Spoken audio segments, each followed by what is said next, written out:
kami hormati Bapak Kepala Sekolah, yang kami hormati rekan-rekan guru SD 1 Kujaran, yang kami hormati Bapak Ibu tamu undangan. Terima kasih sudah memenuhi undangan saya. Sebelumnya marilah kita bersama-sama mengaturkan puji syukur kehadirat Allah Subhanahu wa taala, di mana kita Bapak Ibu yang saya hormati, diseminasi budaya positif. Nah, kenapa materi ini perlu saya sampaikan kepada rekan-rekan semua, kepada Bapak Ibu yang saya hormati? Di sini adalah bagaimana, untuk materi ini adalah bagaimana pihak sekolah itu menciptakan sebuah budaya positif. Nah, apa itu budaya positif? Kemudian apa itu yang perlu dilakukan untuk sebuah budaya positif, dan bagaimana budaya positif itu nanti tercipta, nanti kita akan belajar bersama-sama. Penerapan budaya positif di sekolah sangatlah penting untuk mengembangkan anak-anak yang memiliki karakter yang kuat sesuai profil pelajar Pancasila. Yang mungkin itu. Jadi bagaimana caranya, strategi apa yang kita perlukan untuk menumbuhkan sebuah budaya positif. Selain itu, untuk kalimat selanjutnya, pada kegiatan ini saya akan mengajak Bapak Ibu untuk memikirkan kembali kebutuhan-kebutuhan dasar yang sedang dibutuhkan oleh seorang murid pada saat mereka berperilaku tidak pantas. Sekali lagi, saya juga selalu menekankan kepada anak-anak saya di kelas bahwa kita itu manusia biasa dan ada kalanya yang kesalahan. Nah, ketika anak melakukan sebuah kesalahan, apakah yang harus kita lakukan? Apakah yang harus kita kembangkan di dalam kelas? Nanti akan secara lengkap saya bahas pada sesi berikutnya. Kemudian di sini nanti Bapak Ibu juga akan mempelajari tentang peran sebagai manajer. Nah, manajer itu bukan cuma ini adalah alur diseminasi atau alur penyampaian atau alur materi yang akan saya sampaikan selama kurang lebih, insya Allah tidak sampai 1 jam, kurang lebih 45 menit. Yang pertama adalah menyampaikan pemahaman terhadap konsep-konsep kunci dalam modul budaya positif, yaitu perubahan paradigma belajar, disiplin positif, motivasi perilaku manusia, kebutuhan dasar, posisi kontrol, restitusi, keyakinan kelas, dan segitiga restitusi. Kemudian untuk alur yang selanjutnya adalah menyampaikan pengalaman saya untuk menerapkan konsep-konsep modul budaya positif. Pastinya nanti dalam saya, Bapak Ibu yang kami hormati, untuk yang pertama adalah perubahan paradigma belajar dan disiplin positif. Nah, paradigma itu apa? Paradigma itu adalah sebuah anggapan kita yang selama ini mungkin sebagian besar melekat di hati kita masing-masing sebagai seorang pendidik.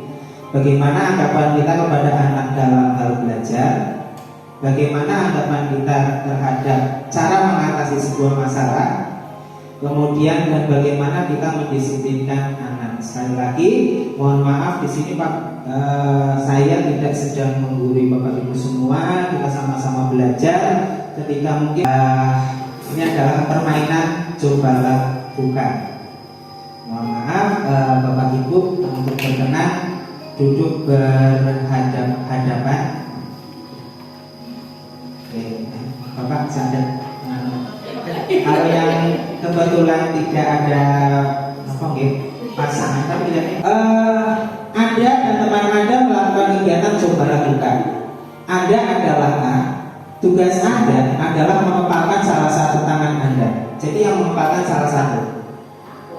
Coba Anda bayangkan, Bapak Ibu bayangkan bahwa Anda menyimpan sesuatu yang sangat berharga, untuk di dalam kepala tangan Anda. Anda perlu menjaga benda tersebut sekuat tenaga Anda, karena begitu pentingnya untuk kehidupan Anda. Jadi untuk misalkan yang sebelah sini mengepal, jadi diibaratkan tangan ini kita kita sedang menyimpan sesuatu yang sangat berharga. Kemudian yang tugas B rekan Anda adalah mencoba dengan segala cara membuka kepala tangan teman Anda. Bisa dengan membujuk, misalnya buka, misalkan menghargai buka, atau mengintimidasi hampir sama, memarahi orang buka, menggoda Allah buka, atau menggelitik oleh buka dan seterusnya, atau menawari uang.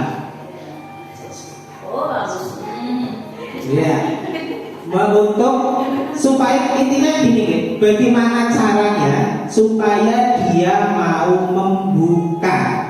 Silakan. Kok dari sekarang, monggo Mas Bapak Ibu. Sambil saya dokumentasikan. Ya, jadi misalnya ini Bu Uci sama Bu Is. Ya, sudah.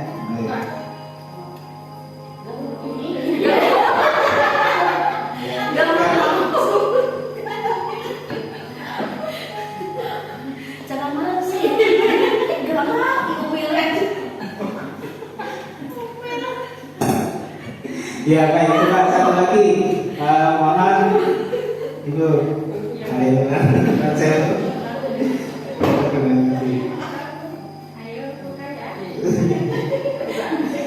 Ya, terima kasih. Ya, tepuk tangan untuk kita semua. Jadi, dalam kegiatan ini sesungguhnya siapa yang memegang kendali untuk Bu Is? Siapa yang memegang kendali untuk membuka? Mau atau tidak? Bu Is atau Bu Uci? Demikian juga pada bersyukur tadi ketika diminta untuk membuka langsung membuka. Tapi walaupun sangat mudah, yang mau atau bersedia mengontrol membuka atau tidak itu Bu Norma atau Bu Syukur? Bersyukur. Jadi intinya kontrol itu ada di diri kita masing-masing. Keyakinan yang dimiliki oleh anak itu intinya. Ketika kita mau membujuk anak, memarahi anak, ataupun kita sedang mengintimidasi anak, tapi anak itu tidak mau atau tidak sesuai dengan keyakinan mereka, maka secara tidak langsung dia dalam hati juga tidak mau. Walaupun kelihatannya mau, tapi dalam hati kecil mereka ada perasaan memberontak kalau memang yang harus mereka lakukan itu tidak sesuai dengan keyakinan yang mereka miliki. Yang pertama, ilusi guru mengontrol murid. Ini adalah ilusi atau disebut dengan miskonsepsi atau kesalahan konsepsi menurut Dr. William Glasser. Yang pertama, ilusi guru mengontrol murid. Pada dasarnya kita tidak dapat memaksa murid. Besok sinau, besok tugas ini, itu pada dasarnya kita tidak bisa. Kenapa? Karena tadi semuanya itu dikontrol oleh murid sendiri, bukan kita yang mengontrol murid sebetulnya.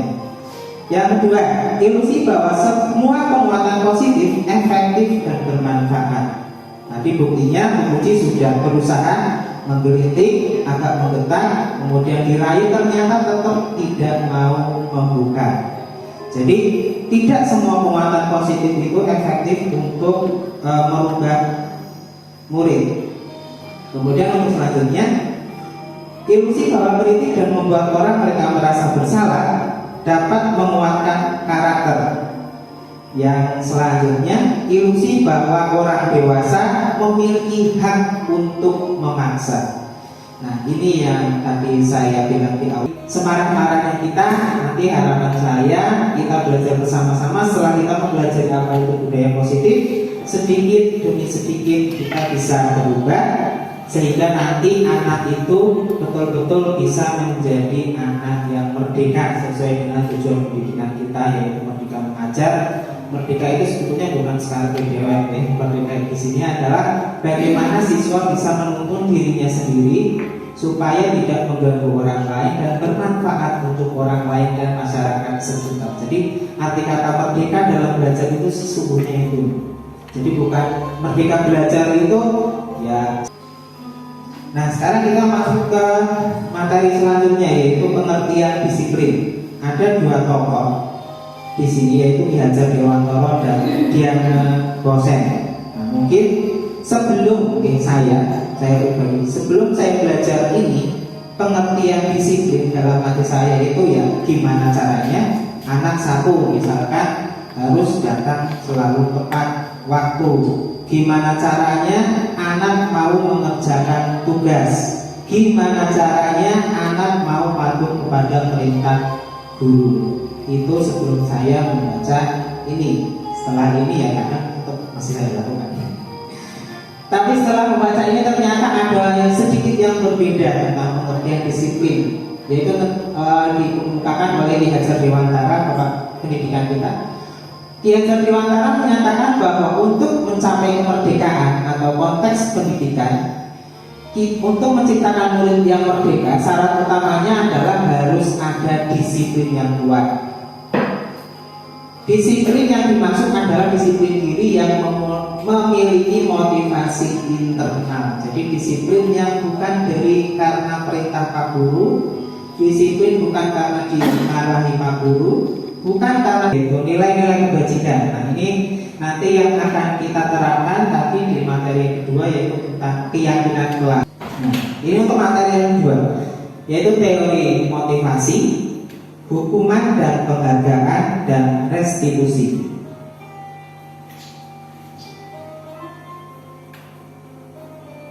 Ya. Motivasi perilaku manusia. Maksud dari judul ini adalah semua tindakan manusia, murid, kita sebagai orang dewasa, itu pastinya memiliki motivasi atau tujuan-tujuan tertentu. Motivasi yang pertama adalah untuk menghindari ketidaknyamanan atau hukuman. Sebagai contoh, misalkan murid mau mengerjakan tugas, tapi mau mengerjakan tugas ben ora domain tanpa guru. Itu namanya motivasi yang pertama.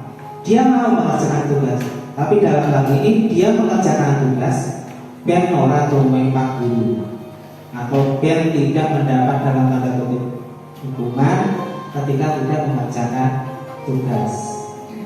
Itu motivasi yang pertama. Motivasi yang kedua adalah untuk mendapatkan imbalan atau penghargaan dari orang lain. Itu sama, misalkan dengan kasus tugas tadi, anak mau mengerjakan tugas sama oleh Kijiapi, Menko Dialog Pak Guru.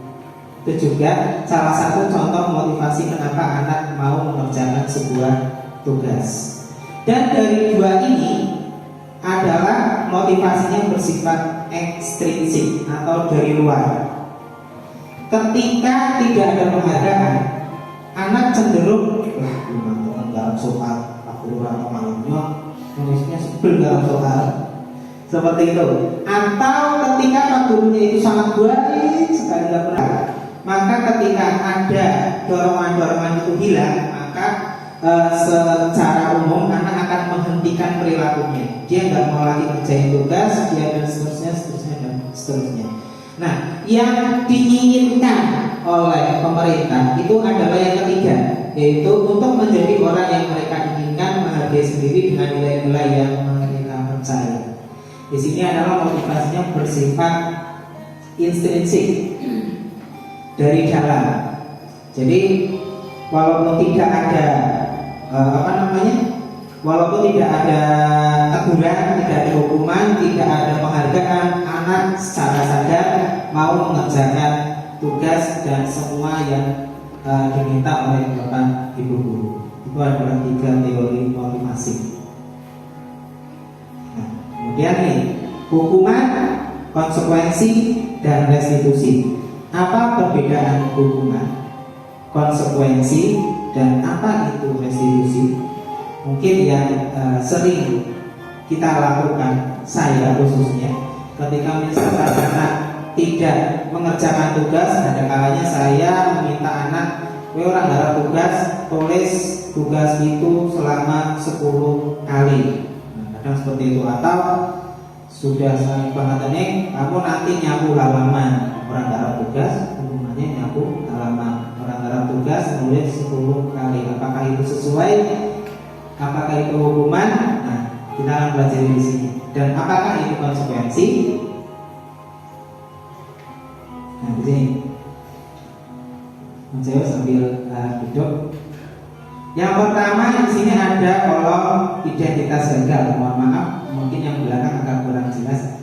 Identitas sukses, yang merupakan identitas gagal adalah hukuman. Kemudian identitas sukses untuk disiplin adalah konsekuensi dan restitusi. Yang pertama, sesuatu yang menyakitkan harus terjadi pada anak. Ketika kita menghukum anak secara tidak langsung, anak itu akan menimbulkan rasa takut dan menimbulkan identitas rasa gagal. Misalkan, lah, anak memang sekolah atau guru baik.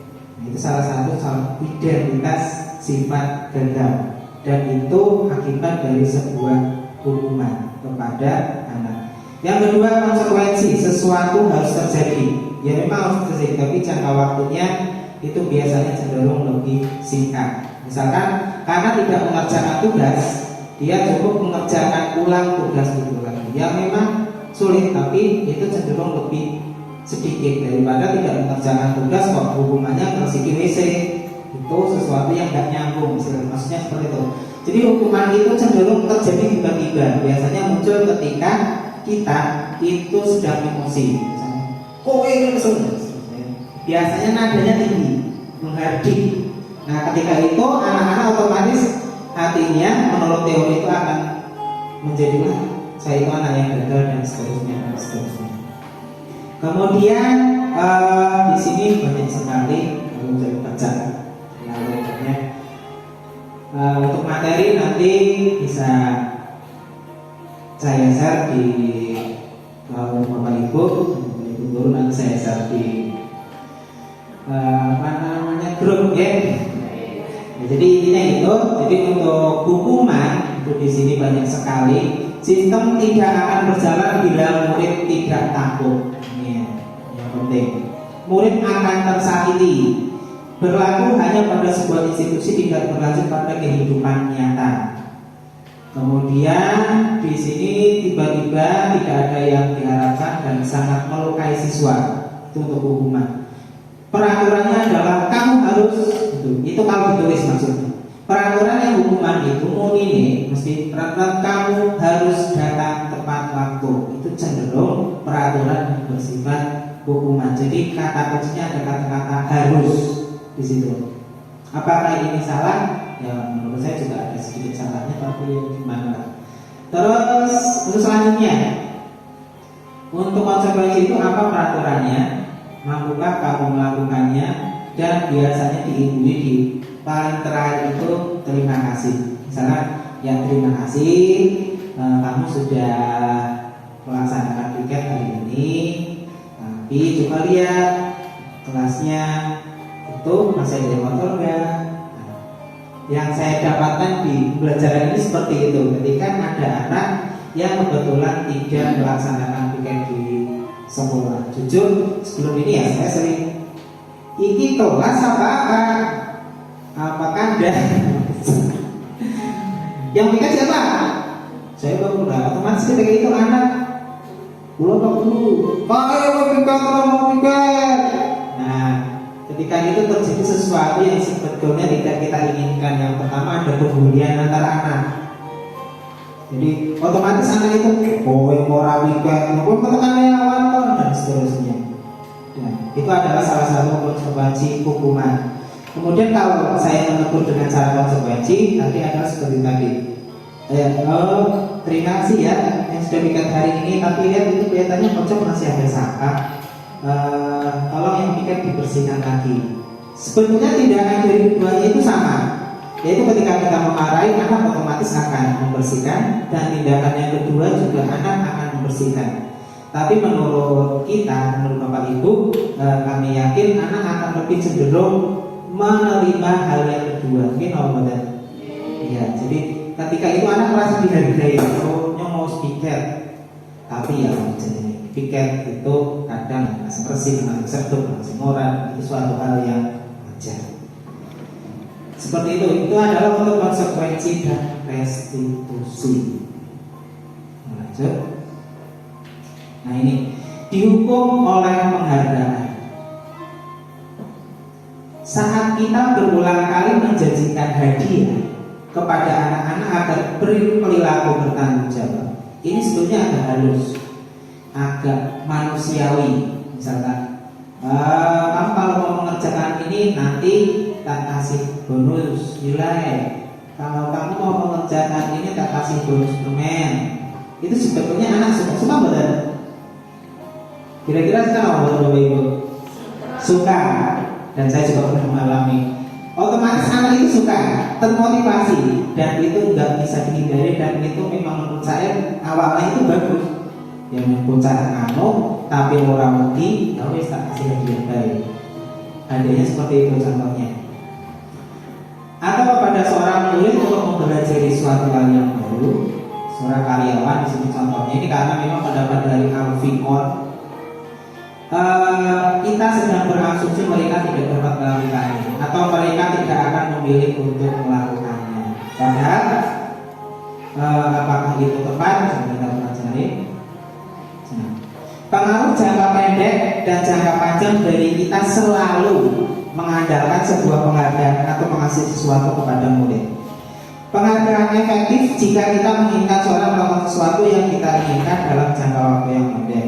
Jika kita menggunakan penghargaan lagi dan lagi, maka orang tersebut akan bergantung pada penghargaan yang diberikan serta kehilangan motivasi dari dalam. Artinya kalau kita tidak kasih hadiah, biasanya murid akan cenderung malas. Lah, dan itu yang tidak kita inginkan. Jika kita mendapatkan penghargaan untuk melakukan suatu hal yang baik, maka selain kita senantiasa berharap mendapatkan penghargaan tersebut lagi, kita pun menjadi tidak menyadari tindakan baik yang akan kita lakukan. Jadi murid cenderung nggak tahu bahwa itu sesuatu yang baik, tahunya berbuat itu ya karena ingin mendapatkan penghargaan. Kemudian selanjutnya adalah penghargaan tidak efektif. Ini ada beberapa poin di situ, tapi intinya hampir sama juga. Misalkan yang poin nomor 2, jika saya mengharapkan suatu penghargaan dan tidak mendapatkannya, maka saya akan kecewa dan berkecil hati. Serta kemungkinan lain saya tidak akan berusaha sekeras sebelumnya. Sebagai contoh, misalkan kita terlalu terbiasa membuat anak itu ketika berhasil langsung dikasih penghargaan. Ketika satu kali saja kita tidak memberi penghargaan kepada anak itu, maka cenderung untuk tugas dan hari berikutnya dia akan cenderung tidak sekuat tenaga. Biasanya itu dia sebutnya Pak semangat dan oleh dia. Tapi ketika sekali saja kita tidak melakukan hal itu, maka kemungkinan besar pada hari berikutnya kayak teman-teman hadiah B dan seterusnya. Jadi salah satu ketidakefektifan penghargaan yang kita berikan kepada anak. Walaupun sebetulnya apakah nggak boleh memberikan penghargaan sesuai dengan pengarahan yang saya dapatkan, boleh sebetulnya. Tapi sifatnya kita jangan mengucapkan di depan. Contoh, siapa nanti yang bisa dapat nilai 10, Pak Guru kasih uang 5.000. Itu jangan sekali-kali kita sampaikan di awal. Tapi ketika misalkan sudah berlanjut, tes sudah berlanjut, kemudian ada anak yang dapat nilai baik, kita kasih penghargaan walaupun belum tentu bersifat uang atau apa gini, atau bisa uang nggak apa-apa, tapi tiba-tiba tesnya ini apa izin 10, nah itu boleh, katanya boleh, seperti itu. Baik, untuk selanjutnya penghargaan merusak hubungan. Ketika seorang diberi penghargaan atau dipuji, biasanya kita sebagai guru normal kalau ada kilo kayak ini pinter, kowe gara kowe gena-gena orang, pokoknya sih mano. Nah itu ya sering saya lakukan. Jadi kita kadang secara tidak sadar membeda-bedakan anak di dalam satu waktu, dan itu memang sesuatu yang kurang baik. Maka hal yang lain merasa iri. Wah, ini Pak Guru anaknya umar, kurang pinter bukan. Kemudian mereka akan tidak menyukai orang yang diberikan penghargaan. Misalkan suruh maju, kue baik, yang Pak Guru terus. Biasanya kadang anak seperti itu. Jika seorang guru sering memberikan pelajaran pada muridnya, besar kemungkinan muridnya akan termotivasi hanya untuk menyenangkan gurunya. Ya, ini sebenarnya kita orang dewasa juga kadang seperti itu. Kita melakukan sesuatu supaya atasan kita senang. Kemudian penghargaan menciptakan persaingan di dalam kelas dan persaingan menciptakan kecemasan. Jadi biasanya nung kayak dia nung itu namanya menciptakan kecemasan. Mereka yang percaya bahwa mereka tidak memiliki kesempatan untuk mendapatkan penghargaan akan berhenti mencoba. Jadi cenderung kalau kita terlalu banyak memberikan penghargaan, bagi anak yang noncewone itu memiliki kemampuan berpikir yang agak lambat, dia cenderung malah justru lebih lambat karena dia tidak memiliki motivasi untuk nyoba apa-apa, mau salah. Orang lagi orang harga orang kelima itu menang, nggak ada yang kayak ini, buru-buru lah, kayak paling pas yang mulai ya kaya lah. Nah itu kadang anggapan-anggapan itu yang mungkin muncul di murid kita ketika kita terlalu sering memberikan penghargaan terhadap sebuah proses pembelajaran. Pada prinsipnya pembelajaran itu adalah kita tidak boleh menghukum. Ya ada hukuman, tapi orang sakit PPT itu baiknya kita jangan melakukan hukuman, tapi kita melakukan sebuah pendekatan yang namanya tadi konsekuensi, kemudian melakukan restitusi. Yang selanjutnya itu tentang keyakinan kelas. Jadi cenderung orang itu melakukan sesuatu kalau sudah meyakini suatu hal sebagai suatu nilai-nilai dasar mereka. Sekali lagi keselamatan. Mengapa keyakinan kelas? Selama ini kan kita selalu peraturan kelas, tata tertib sekolah, biasanya seperti itu yang kita terapkan di sekolah. Tapi sesuai dengan anjuran kita harusnya sekarang adalah membuat sebuah keyakinan kelas. Nah, apa itu keyakinan kelas? Nilai-nilai keselamatan, kesehatan inilah yang kita sebut sebagai suatu keyakinan atau nilai-nilai kebajikan. Mungkin saya, Bapak Ibu boleh sambil menunjuk untuk sesi ini kita sampai saja. Mohon maaf bila nanti dalam penyampaian kalau ini sekitar 15 menit lagi. Ya. Keyakinan seorang akan lebih memotivasi seorang dalam untuk lebih tergerak, bersemangat menjalankan keyakinannya daripada hanya sekedar mengikuti serangkaian peraturan tertulis tanpa makna. Tanpa makna di sini maksudnya menurut mereka itu datang pagi ya karena sudah tertulis di situ peraturannya, bukan karena dia berkeyakinan bahwa dengan datang lebih awal itu dia akan menjadi anak yang baik kelak ketika dewasa. Nah, yang diinginkan oleh sistem pendidikan kita adalah kita menunjukkan bagaimana anak itu bukan cuma mau patuh karena adanya peraturan, tapi dia sudah memiliki sebuah keyakinan kelas. Maka salah satu perbedaan antara keyakinan kelas dan peraturan kelas adalah banyak poinnya. Ketika kita tahu peraturan kelas atau tata tertib di sekolah kita itu biasanya bisa sampai 20-30 poin Bapak Ibu. Nah, ketika keyakinan kelas itu kita cukup membuat sederhana aja KN, jangan terlalu banyak. Tujuannya apa? Tujuannya dari keyakinan itu agar betul-betul satu persatu bisa dilaksanakan oleh murid-murid kita di kelas. Ya, ini adalah langkah-langkahnya. Keyakinan kelas bersifat lebih abstrak. Jadi tidak pada keyakinan kelas itu bukan datang tepat waktu, itu tidak, tapi cuma sekedar disiplin. Dan nanti anak sendiri yang akan menentukan disiplin itu apa dan bagaimana. Nah, mungkin sedikit saya utarakan sesuai tadi tes yang kedua bahwa dalam hal ini saya akan memberikan pengalaman saya. Nah, ini kemarin yang sudah saya coba terapkan di kelas kami di kelas 6.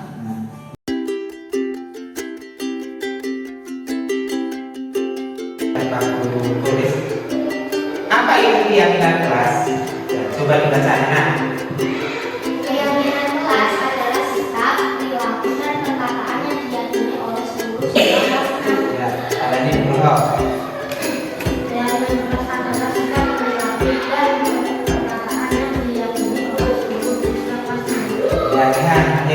Benar-benar adalah sebutan saja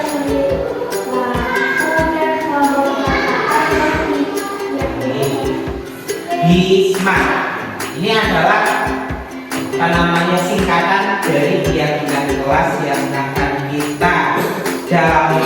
Walaupun ini sebetulnya sudah kita ucapkan setiap hari, setiap pagi, dan itu sudah bagus pada guru minimal.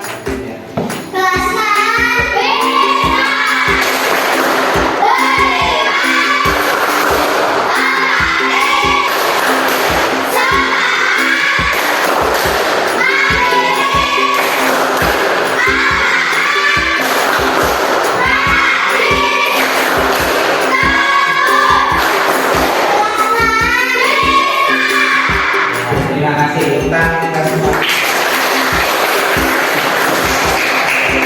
Nah, ini dengan hubungan kita dengan Tuhan atau hubungan kita dengan Allah. Coba kita cek. Apa nih? Nah, banyak sekali di sini. Jumlahnya itu terlalu banyak saking lakukannya. Jelaskan pengertian di mana? Coba kita lihat. Itu cara gampangannya seperti itu. Jadi kita ingin terangkan apa yang mereka rasakan. Kita copy paste saja ya. Jadi copy di paste di slide. Terus yang kedua di belakangnya nanti kita kemudian yang di bawah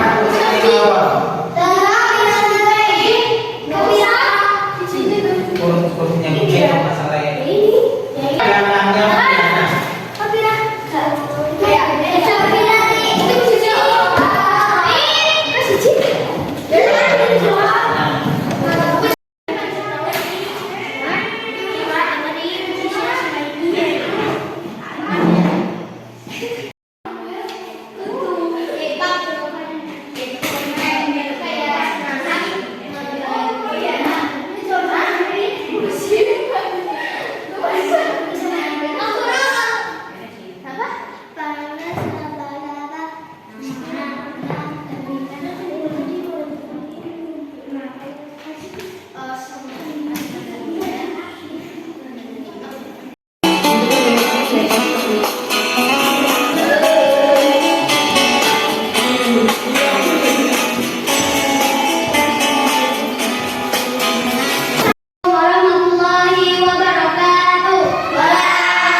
kami kelompok VE akan membacakan hasil diskusi kelompok kami tentang keyakinan. Ingin bertanya, silakan ingin bertanya apa? Coba ulang sedikit lagi yang penting. Ikut bersedih ketika ada teman yang sakit, acuh ketika ada teman yang sakit, menghormati guru dan warahmatullahi wabarakatuh.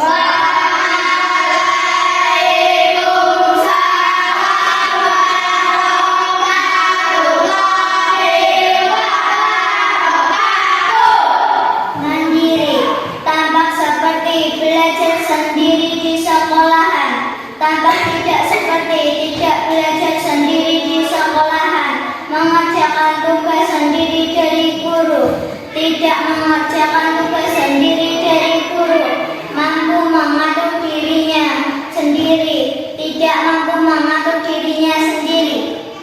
Yang berkata, tidak tampak seperti berbohong ketika berkata, jujur ketika menjadi bendahara, berbohong ketika menjadi ketika mengerjakan ulangan, berbohong ketika mengerjakan ulangan, jujur ketika beribadah, berbohong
universal. Kebajikan universal itu apa? Suatu nilai yang bisa diterima oleh semua orang tanpa memandang ras, agama, ataupun apapun. Contoh beriman. Apakah kata-kata beriman itu cuma untuk umat muslim? Tidak. Semua umat beragama pasti beriman sesuai dengan keyakinannya masing-masing. Ketika kita membuat itu, nilai-nilai itulah yang kita ambil. Jadi nilai-nilai yang sama sekali tidak menyinggung orang lain, baik secara agama, ras, suku, tapi karena di sini sukunya sama, otomatis ya mungkin agama atau yang lain. Intinya nilai-nilai itu bersifat universal, bisa diterima oleh semua kalangan. Seperti tanggung jawab itu juga. Ini mau suku Jawa, suku Papua, mau umat Islam, Nasrani, Buddha, harus bertanggung jawab. Amanah ini juga, walaupun ini adalah bahasa Muslim, tapi amanah itu adalah jujur, kejujuran. Jadi itu juga pasti bisa diterima oleh semua kalangan, baik itu dari umat Muslim, non Muslim, dan lain sebagainya. Orang Jawa, orang Bali, orang Papua itu bisa. Itu yang dimaksud dengan nilai-nilai kebajikan yang akan kita susun menjadi sebuah keyakinan kelas.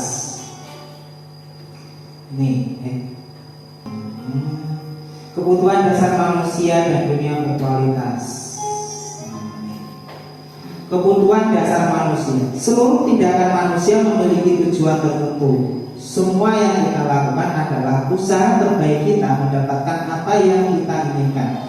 Ketika kita mendapatkan apa yang kita inginkan, sebetulnya saat itu kita sedang memenuhi satu atau lebih dari kebutuhan dasar manusia, yaitu kebutuhan untuk bertahan hidup, kasih sayang atau diterima, kebebasan, penguasaan, kemudian ketika seorang murid melakukan suatu perbuatan yang bertentangan dengan nilai-nilai kebajikan atau melanggar peraturan, hal itu sebenarnya dikarenakan mereka gagal memenuhi kebutuhan dasar mereka. Jadi semua tadi dari teori motivasi, sebetulnya semua tindakan murid kita itu untuk memenuhi 5 kebutuhan dasar mereka, bukan mereka, tapi kita, semua orang. Yaitu ada 5 kebutuhan dasar pada di sini. Nah di sini ada bertahan hidup, penguasaan, kasih sayang, kesenangan, dan kebebasan. Ini adalah kebutuhan yang paling dasar pada manusia, termasuk anak-anak kita, murid-murid kita. Yaitu yang pertama bertahan hidup. Ini jelas nih, kita butuh makan dan seterusnya.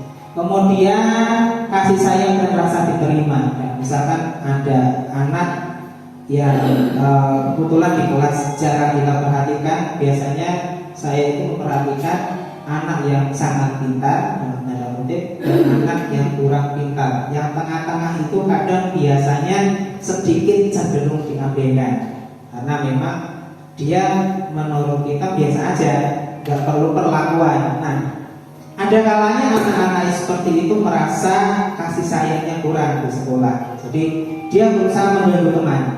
Dan ketika mengganggu teman, dia sebetulnya sedang ingin memenuhi kebutuhan dasar mereka, yaitu kasih sayang. Saya juga ingin diperhatikan, walaupun tidak secara langsung gitu. Murid juga nggak paham bahwa itu adalah kebutuhan mereka. Kemudian kebebasan. Kebebasan di sini maksudnya kebebasan yang bertanggung jawab. Kemudian ada kesenangan. Semua orang itu butuh senang. Yang selanjutnya penguasaan. Penguasaan itu maksudnya penghargaan kita terhadap suatu kemampuan anak. Biasanya non-Jawa ini kalau anak yang memiliki kemampuan terbatas, itu cenderung kita tidak terlalu menghargai atau tidak sering ngalem dalam tanda kutip. Nah, ketika hal tersebut terjadi di kelas, biasanya mohon maaf untuk anak-anak yang demikian akan mencari perhatian di luar. Walaupun kadang perilaku yang mereka tunjukkan itu melanggar sebuah peraturan atau keyakinan. Sebagai contoh, dia mengganggu teman, kemudian dia dalam tanda kutip menakali temannya. Dalam hal ini dia sebetulnya sedang memenuhi yang ini, penguasaan. Dia ingin diakui oleh teman-temannya bahwa saya juga punya ini loh, gitu loh. Itu adalah kebutuhan dasar setiap manusia. Jadi ketika kita tidak peka di kelas atau ya mungkin dari kemarin kemarin itu cobalah Bapak Ibu guru itu kasih penghargaan sekecil apapun kepada murid kita. Misalkan yang modelnya anak yang tadi tidak terlalu pandai datang kelas rapi, itu misalnya kita langsung respect, langsung hormati. Rapi sekali kamu hari ini, rapi teman. Itu salah satu bentuk penghargaan. Jadi tidak harus semuanya dalam bentuk nilai dan nilai. Apapun itu, ketika dia melakukan kejujuran sedikit aja, nah seperti itu dong, itu bentuknya anak jujur. Jadi ada banyak hal yang bisa kita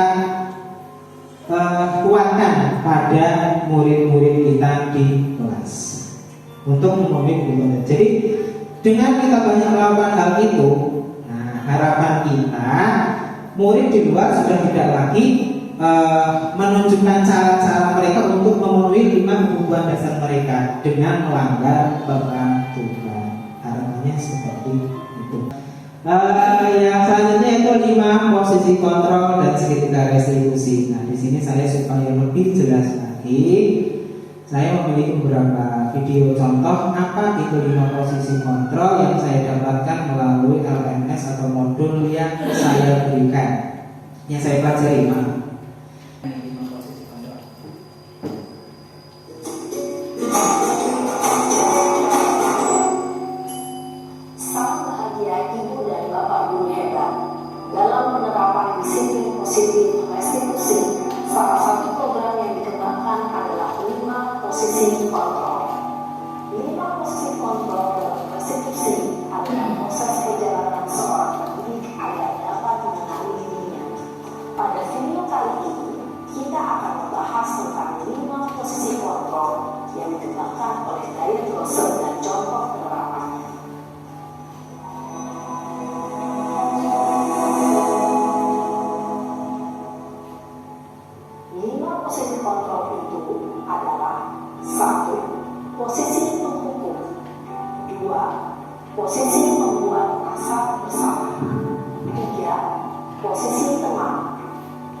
Jadi beberapa video ini adalah dipaparkan ada seorang murid yang terlambat 20 menit dan nanti ada 5 posisi kontrol tadi yang sudah disampaikan, ada penghukum, kemudian membuat merasa bersalah sebagai teman, kemudian sebagai manajer, kemudian yang terakhir itu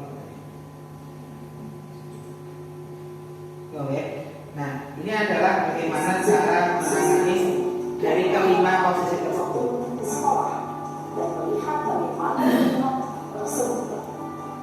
Ini yang pertama adalah posisi penghukum.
Kemudian untuk yang kedua, untuk posisi membuat merasa bersalah.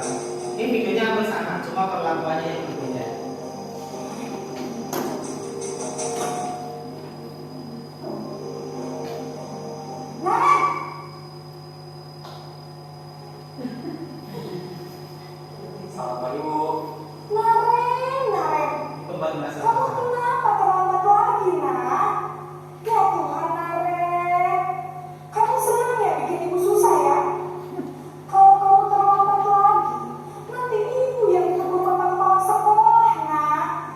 disangka ibu tidak bisa membina kamu.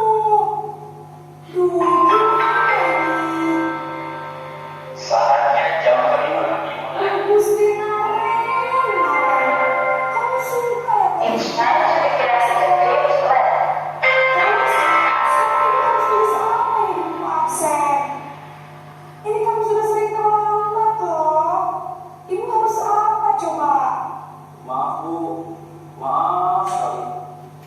Ya sudah, lain kali jangan bikin ibu susah lagi ya nak ya. Ibu tidak akan kuat lagi kalau kamu begini terus. Bisa jantungan kalau ibu ditegur bapak kepala sekolah. Sana cepat kelas. Maaf ya Bu, maaf sekali. Jadi di sini adalah cenderung kita sebagai pendidik itu suaranya lembut memang. Maksudnya saya barusan, kamu ini bagaimana? Terus, tugas 2 hari kemarin dan seterusnya. Kemudian siswa ketika seperti itu merasa sangat bersalah. Nah, poin penting di sini adalah ketika siswa sangat merasa bersalah itu tidak dilanjutkan dalam jangka waktu yang panjang. Jadi, merasa dia itu siswa yang gagal, merasa mereka itu menjadi anak yang tidak bisa apa-apa. Itu dengan cara kita memanfaatkan memposisikan kita sebagai membuat merasa bersama. Dan yang selanjutnya yaitu posisi senang. Semua orang lain. Ketika guru ngomong, Nah, ini. Posisi senang.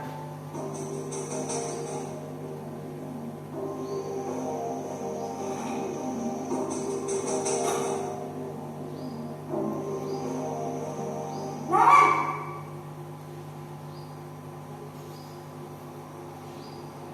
Selamat pagi Bu.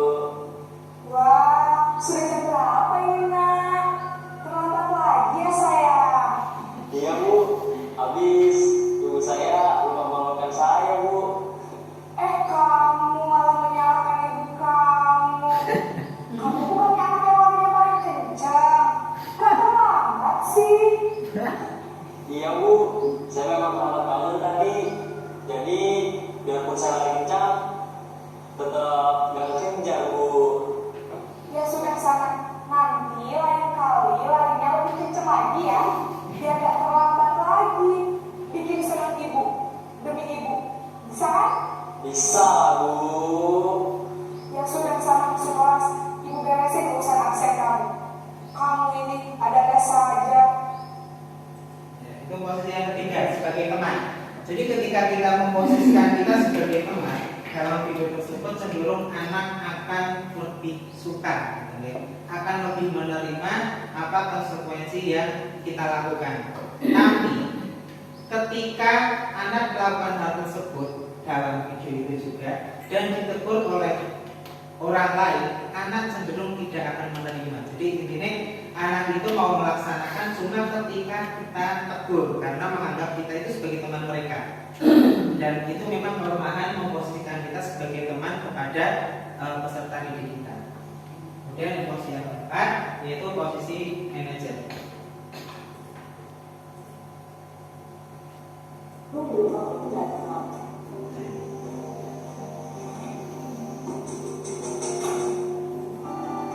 Pemantau, memang posisi pemantau.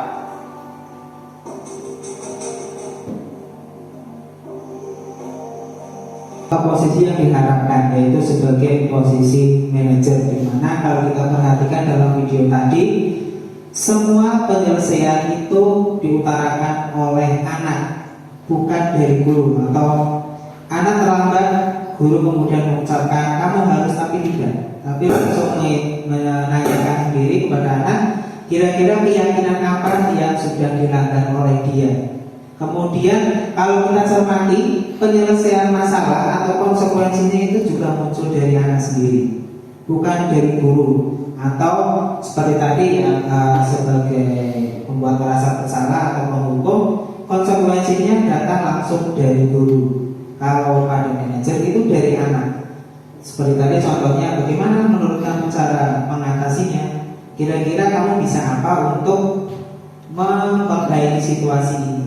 Nah, walaupun ini sebetulnya sudah pernah sedikit saya terapkan dan memang agak sedikit sulit untuk menerapkan hal seperti itu dikarenakan memang untuk keyakinan kelas itu adalah sebuah paradigma baru dan memang cenderung belum banyak kita terapkan. Tapi insya Allah semakin ke depan harapan saya, harapan kita bersama, harapan dari pemerintah bahwa budaya positif di lingkungan sekolah ini juga bisa dikembangkan di rumah Bapak Ibu dan diterapkan kepada Bapak Ibu semua di rumah, walaupun ada sebagian yang mungkin tidak sesuai dan juga ini tadi ya ada 5 posisi kontrol. Itu penting Bapak. Yakinlah Pak. Iya, setuju. Kita harus saling menghargai. Namun ada juga keyakinan yang kita sepakati yang perlu kita jalankan apabila kita sedang marah. Ya, saya bisa lebih proaktif mulai dengan diri sendiri. Saya bisa jadi lebih sabar, mengambil waktu jeda untuk berpikir mau apa selanjutnya. Kira-kira kamu bersedia memperbaiki masalah ini tidak? Bersedia Pak. Kalau kamu memperbaiki masalah ini, kamu akan menjadi orang seperti apa? Saya akan menjadi orang yang bertanggung jawab kali ya Pak. Dan senantiasa proaktif. Iya, menurut kamu bagaimana rasanya menjadi orang seperti itu? Ya nyaman lah, bangga bisa bersabar dan nyaman hidup. Baiklah kalau begitu. Yuk kita pikirkan bagaimana memperbaiki masalah ini. Jadi sekali lagi itu adalah bagaimana kita menciptakan sebuah motivasi dari anak itu sendiri, bukan dari motivasi intrinsik karena anak takut kepada guru ataupun karena anak terbiasa diberi sebuah penghargaan. Harapan dari pemerintah adalah anak ketika sudah keluar dari sebuah forum pendidikan itu betul-betul menjadi anak yang merdeka. Jadi dia bisa mengatur dirinya sendiri, dia bisa membuat suatu keputusan yang mananya yang nantinya akan mereka gunakan untuk menyelesaikan permasalahan-permasalahan yang akan mereka hadapi kelak ketika mereka sudah dewasa. Jadi di sini adalah titik poinnya dalam mengajar atau dalam mendidik kita tentunya bukan cuma sekedar kasih pelajaran, materi dan seterusnya, tapi kita juga perlu untuk membimbing anak, menuntun anak bagaimana caranya supaya mereka memiliki kemerdekaan, yaitu tadi dia memiliki sebuah keyakinan dan kemantapan diri, dan keyakinan itu nantinya akan bermanfaat untuk keselamatan dan kebahagiaan untuk anak-anak kita sendiri, untuk murid-murid kita sendiri. Sesuai dengan di modul awal kalau saya melihat ikut program ini adalah salah satu menurut Ki Hajar Dewantara bahwa peran kita sebagai pendidik itu bukan cuma mengajar. Jadi pendidik itu adalah menuntun. Peran kita di sini adalah menuntun, bukan untuk mengajari, tapi cuma menuntun. Karena setiap anak itu memiliki potensinya masing-masing, di mana tuntunan kita itu hendaknya nanti mengakibatkan anak bisa mendapatkan keselamatan, kebahagiaan yang setinggi-tingginya sebagai manusia dan sebagai anggota masyarakat. Dia bisa menjadi manusia yang seutuhnya dan bisa diterima oleh masyarakat dan bisa berkontribusi, berperan positif kepada lingkungan masyarakat. Demikian pemaparan dari saya. Ada kurang lebihnya pastinya saya dalam menyampaikan hampir 1 jam kurang lebih banyak sekali kesalahan. Sekali lagi mohon maaf yang sebenarnya dan terima kasih atas perhatian dari Bapak Ibu. Kami akhiri. Assalamualaikum warahmatullahi wabarakatuh. Mau yang tahu itu yang katanya saya nutruk akhir kan itu nggak bener Pak Guru. Terus ceritanya gimana? Ceritanya kan itu ya Pak Guru, ayam kan itu dinanoin terusan saya Dinanoin. Afri. Terus saya itu bilang jangan kayak gitu. oh, jadi intinya kamu itu bilang azam carane. Iya. Jadi pada saat itu Afri itu nopo nggih? Mau lagi mainan sama azam atau gimana? Apa gitu? Berantem gitu maksudnya? Iya berantem sama ayam. Terus kamu? Hah? Kamu gimana gitu? Ya cuma bilang jangan kayak gitu, jangan. Jangan bully-bullyan. Oh, jangan bully-bullyan. Berarti yang kamu lakukan itu ya sebetulnya sudah baik. Tapi kan yang kemarin dilakukan itu ada sesuatu yang kurang mengenakan mungkin bagi Afif. Jadi peristiwanya adalah intinya kamu membela Azam pas Afif itu ya, itu sebenarnya sudah bagus. Jadi memang sesama teman kita harus saling membela ya, apalagi kalau kita melihat ada teman kita yang disakiti oleh orang lain kan, ya. Jadi Pak Guru sih setuju dengan perilaku dengan tindakan kamu dengan Afif, tapi